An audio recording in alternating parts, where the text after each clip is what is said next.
ভালোবাসা আর ভালো লাগা দুটোই আছে, তাই ঘুম থেকে উঠেই সবার আগে আমি এদের কাছে আসি, আগে দেখি এরা ঠিক কেমন আছে। তারপর তো এদেরকে জল দিতেই হবে, জল না দিলে এত চড়া রৌদ্রে এরা মারা পড়বে। তারপর এদেরকে জল দিয়ে দিলাম। আর দেখো আমার জবা গাছটায় কী পরিমাণ কুঁড়ি এসেছে। যদি এই কুঁড়িগুলো সব একসাথে ফোটে ঠিক কেমন লাগবে ভাবতে পারছো? ভেবেই তো আমার খুব ভালো লাগছে। তার মধ্যে আবার দুটো ফুলও ফুটেছে। আমার এই জবা গাছটার বয়স মাত্র 3 বছর। আমরা দেশের বাড়িতে ঘুরতে গিয়েছিলাম, সেখান থেকেই ডালটা এনেছি। আরও দুটো গাছ এনেছিলাম, সেই দুটো মরে গেছে, এটাই বেঁচে গেছে। আর নিজের মতো করে যত্ন করে আমি ওকে বড় করেছি। এর আগেও প্রচুর ফুল দিয়েছিল, মাঝখানে এত পোকা লেগে গাছটার অবস্থা খারাপ হয়ে গিয়েছিল, সমস্ত ডাল ভেঙে দিয়েছিলাম আর ওর একটু রিপোর্টিং করেছিলাম। তারপর আবার নতুন নতুন ডাল বেরিয়ে ঠিক এত পরিমাণ কুঁড়ি হয়েছে।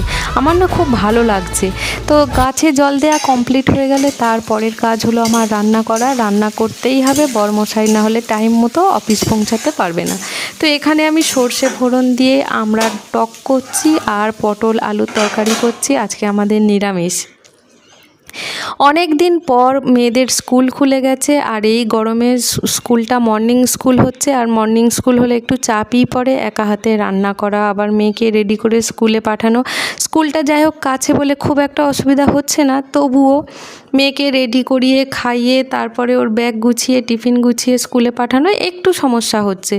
তো কথা বলতে বলতে আমার তো রান্না কমপ্লিট হয়ে গেছে, আর এখানে আমি রান্নাঘরটা মুছে পরিষ্কার করে নিচ্ছি, বাসন টাসন মেজে একদম ক্লিন করে নিয়েছি।